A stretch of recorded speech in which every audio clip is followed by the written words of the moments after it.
तो हेलो दोस्तों, कैसे हैं आप लोग। तो फ्रेंड, आपको पता है कि हम लोग मशीन लर्निंग सब्जेक्ट डिस्कस कर रहे हैं। लगातार हमारा डिस्कशन चल रहा है और 4 यूनिट को हमने खत्म कर दिया है। आज हमारा 5वां यूनिट डिस्कस होने वाला है।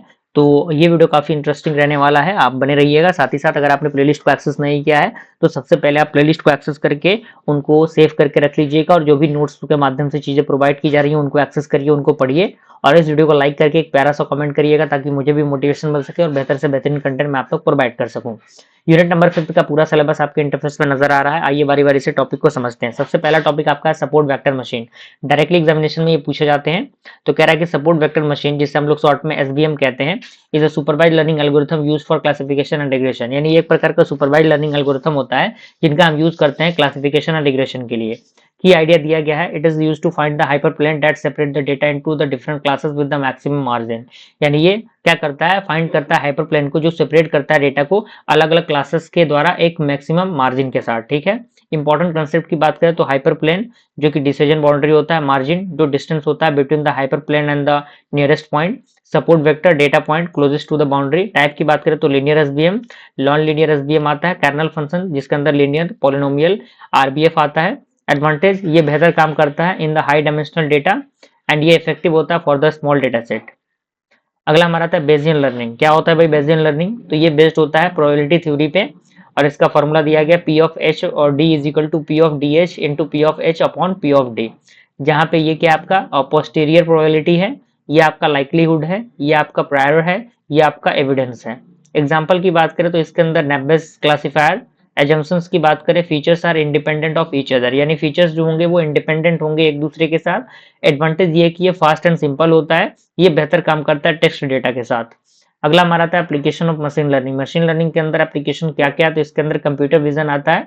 तो machine learning helps computers understand image and videos, यानी मशीन लर्निंग जो है वो मदद करता है कंप्यूटर को एनालाइज करने के लिए, वीडियोस को या फिर इमेजेस को अंडरस्टैंड करने के लिए। एप्लीकेशन जैसे इमेज का क्लासिफिकेशन हो गया, ऑब्जेक्ट का डिटेक्शन हो गया, फेस का रिकॉग्निशन हो गया, या फिर सेल्फ ड्राइविंग कार हो गई, इनके अंदर ये यूज होता है।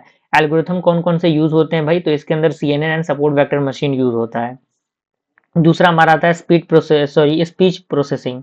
तो it is use to analyse and understand the human speech, यानी ह्यूमन स्पीच को एनालाइज करने के लिए, अंडरस्टैंड करने के लिए यूज होता है।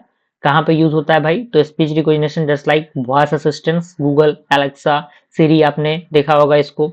स्पीकर आइडेंटिफिकेशन के लिए, स्पीच टू टेक्स्ट के लिए। टेक्निक की बात करें तो hidden markup model, deep learning, ये सारी चीजें इसके अंदर टेक्निक यूज होती हैं। अगला हमारा आता है न्यूरल लैंग्वेज प्रोसेसिंग, एनएलपी।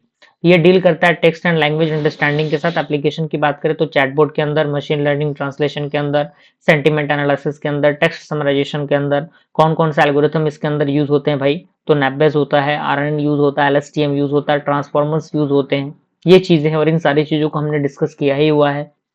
अब हमारा आता है case study, that means image net competitions. तो व्हाट इज इमेज नेट, तो a large data set for लेवल ऑफ लेवल्ड इमेज, यानी ये एक लार्ज डेटा सेट होता है लेवल्ड इमेज का, एंड ये यूज होता है for the image recognition research.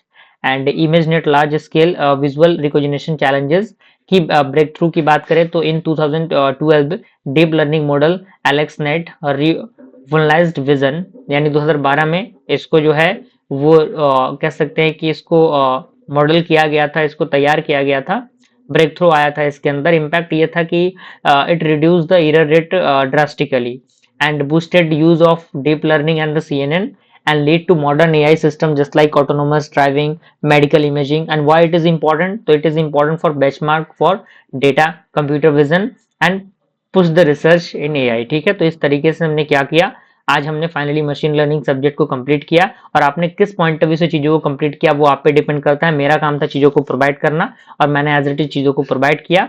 सारी चीजें अब आपके मेहनत पे डिपेंड करती हैं। ठीक है, तो आई होप सारी चीजें आप देखेंगे, उनको समझेंगे और उनका नोट्स बनाएंगे, तैयारी करेंगे।